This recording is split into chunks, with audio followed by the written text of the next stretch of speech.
All right, you just heard Nancy Pelosi there, that it is a scam. Cory Booker echoing a theme that Nancy Pelosi used some weeks back, telling a New Jersey audience that it indeed is crumbs for the average person. I have a feeling Mitch McConnell might slightly disagree with that. He joins me right now as my special guest. Sir, very good to have you. Thank you. Well, 80 to 90% of the American people get tax relief out of this bill. Not a single Democrat voted for it, as you pointed out in your introductory observations. They want to take this to the American people, and we're happy to do that, to see whether the American people think it's a good idea for us to let them keep more of their hard-earned money rather than sending it to us to be spent on whatever we choose to spend it on.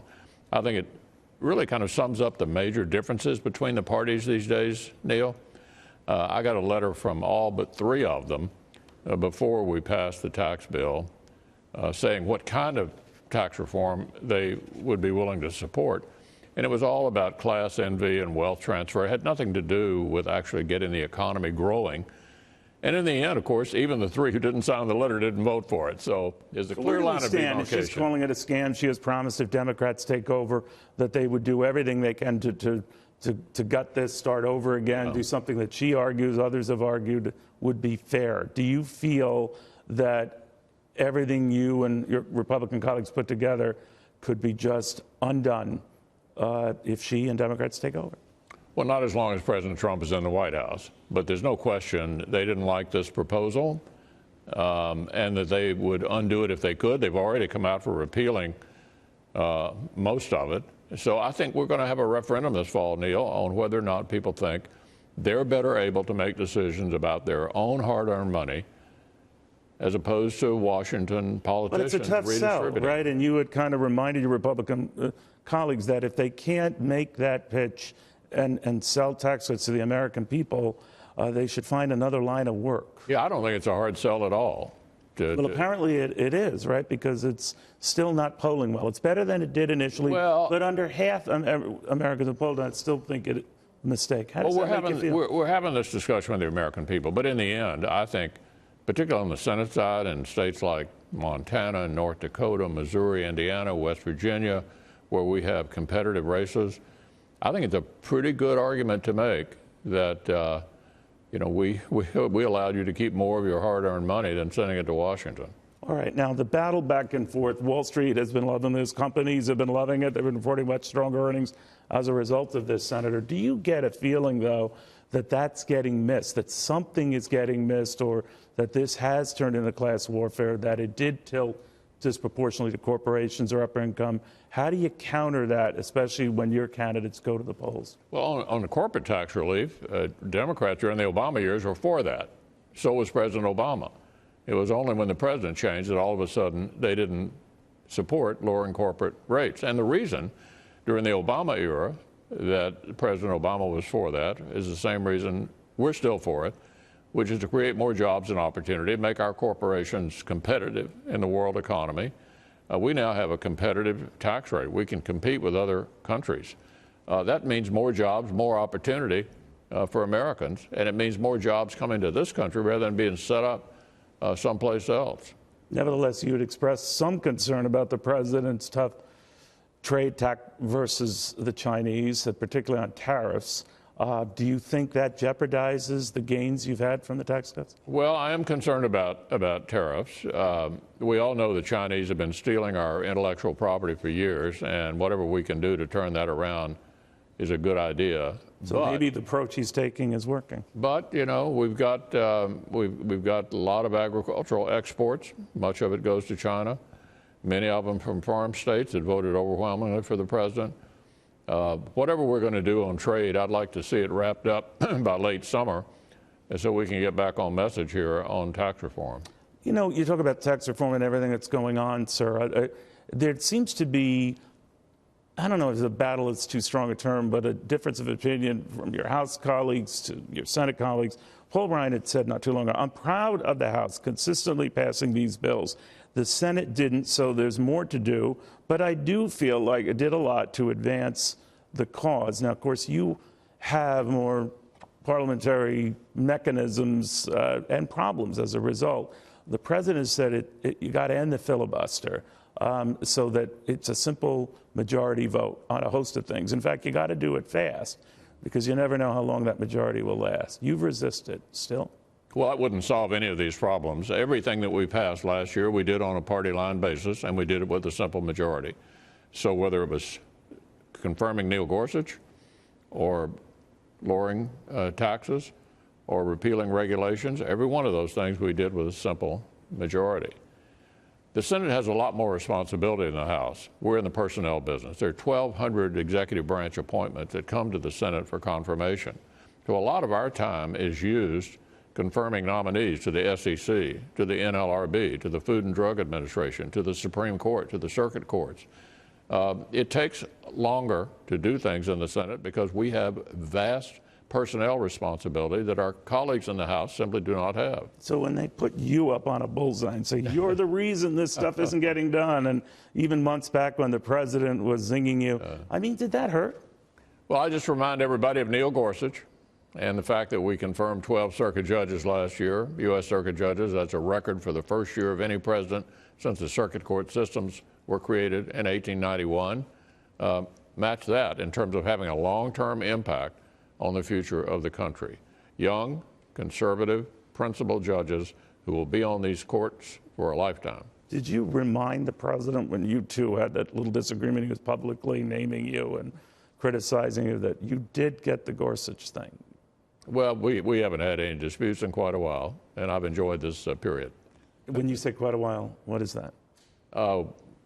Months. Oh, okay. All right. Yeah. You know, Speaker Paul Ryan is leaving. He's not running for re-election. Another congressman today indicating that he is stepping down, Congressman Dent of Pennsylvania, in maybe a few weeks. That marks 40 now, Republicans who are leaving. What is going on, Senator?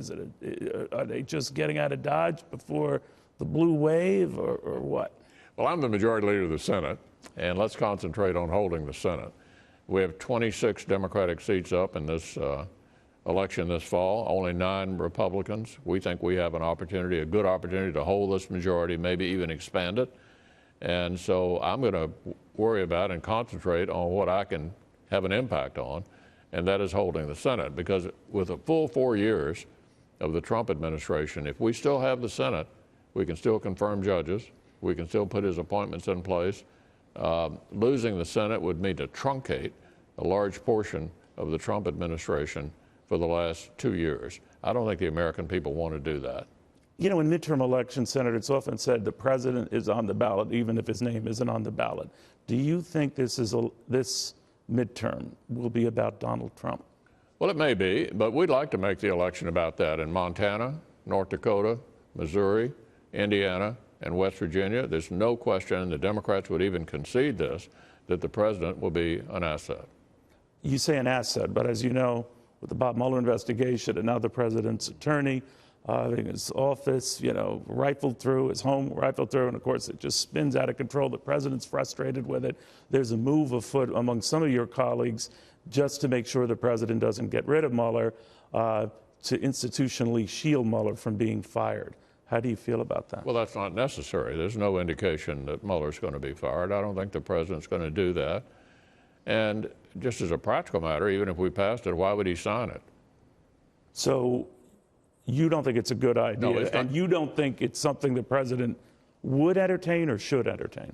Well, I don't think he should fire Mueller, and I don't think he's going to. So this is a piece of legislation that's not necessary in my judgment. Well, obviously, a number of your colleagues fear it enough to say it should be in there as an insurance Yeah, but I'm the one who decides what we take to the floor. That's Right. my responsibility as the majority leader, and we'll not be having this on the floor of the Senate. Would you be shocked if he did fire him? Yes, I don't think he should, and I don't think he will. Part of the genesis of this argument, as you know, Senator, is that it has gone out of control, this investigation. No one knows. What started out presumably to be about Russian collusion has now extended to the president and his lawyers, business ties going back years. Do you think the president has a legitimate beef to say this is out of control? Look, what I'm trying to do, Neil, is to concentrate on what we can do here in the Senate.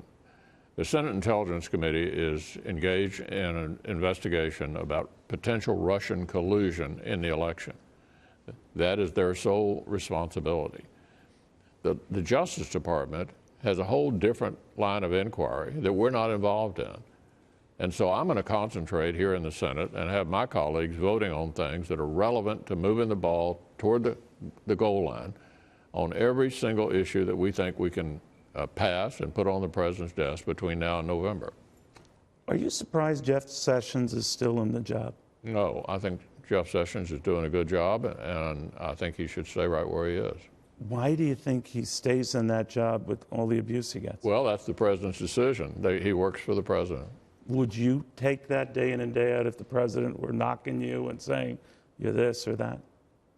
Look, I'm glad Jeff Sessions is where he is. I served with him for 20 years in the Senate. I think he's doing a good job as Attorney General, and I'm glad the president is keeping him right where he is. I'm switching to Syria, Senator. A number of your colleagues as well want to remind the president on the Republican and the Democratic side that you got to be a little careful here, that you just can't willy-nilly go bring us into foreign conflicts without any endgame or consulting Congress. Do you think the president was justified taking the action he did in Syria, first off? I did. And it's eerily similar to what President Obama did and what President Trump did a year ago. The message is, if you're going to use chemical weapons in the 21st century against your own people, or against anyone for that matter, the rest of the world needs to send you a message. And this was done very cleanly with our allies, the British and the French. So if he were to do so again, Senator, on the belief that Assad was not getting rid of the chemical weapons or whatever, it would be justified. Again, this measure again by Senator Tim Kaine, Bob Corker, to rein that in or to check with Congress would be overreach? Well, that's a different issue, whether or not we pass an authorization for the use of military force. My own view is the administration clearly has the authority to do what they have been doing, not only these kinds of strikes, but we have some personnel in Syria. We did when President Obama was there. My own view is that the existing authorizations for the use of military force are adequate. I believe that's the view of the administration as well. There are those on the Foreign Relations Committee, as you suggest, who want to do a new, what we call AUMF, authorization for the use of military force.